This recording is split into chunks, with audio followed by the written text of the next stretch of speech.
और यह पूरी तरह साइंटिफिक और प्रूवन इंफॉर्मेशन पर बेस्ड है, इसलिए वीडियो को आखिर तक ज़रूर देखें। अब बात करते हैं कि अपने पार्टनर का डिस्चार्ज लेना सही है या गलत।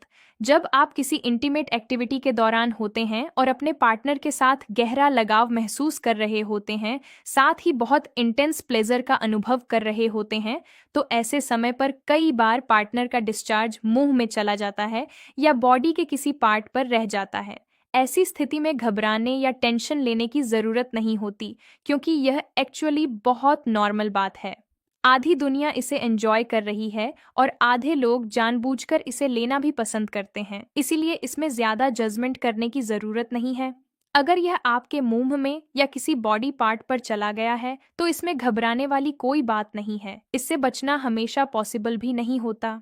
अगर आप अपने पार्टनर और उनके मेडिकल स्टेटस के बारे में अच्छी तरह जानते हैं कि वह इन्फेक्शन फ्री हैं, जैसे कि अगर कोई कहे कि यह मेरी वाइफ है और मुझे पता है कि इन्हें किसी तरह की प्रॉब्लम नहीं है, तो ऐसे में इसे लेना सेफ माना जा सकता है। अगर आपके पार्टनर को डायबिटीज, थायराइड या इस तरह की कोई भी प्रॉब्लम है, तो आम तौर पर वह आपको नुकसान नहीं करेगा, क्योंकि वह पेट में जाने के बाद आपकी बॉडी से नेचुरली बाहर निकल जाता है। लेकिन अगर आपके पार्टनर को किसी भी तरह की एसटीडी यानी सेक्सुअली ट्रांसमिटेड इन्फेक्शन या कोई दूसरी मेडिकल प्रॉब्लम है, तो डेफिनेटली इसे अवॉइड करना चाहिए। दूसरी बात, अगर आप मेल टू फीमेल कर रहे हैं, जैसे मान लीजिए मेल का डिस्चार्ज हो जाता है या फिर फीमेल का वजाइनल डिस्चार्ज आप ले रहे हैं, तो नॉर्मली ये सेफ माना जाता है, बशर्ते आप अपनी वाइफ या पार्टनर को अच्छी तरह जानते हों। ऐसे में ज़्यादा घबराने की ज़रूरत नहीं होती।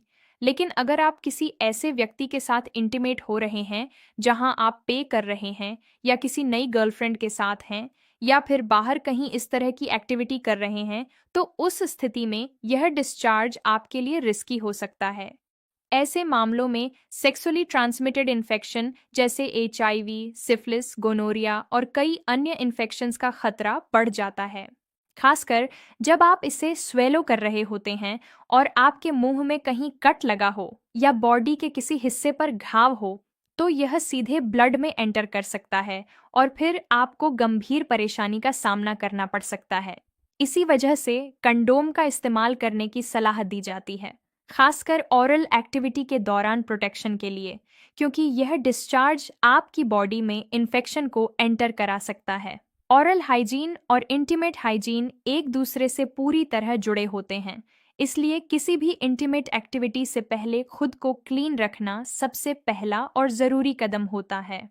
बहुत से लोग मुझसे पूछते हैं कि इंटीमेट एरिया की सफाई के लिए क्या इस्तेमाल करना चाहिए।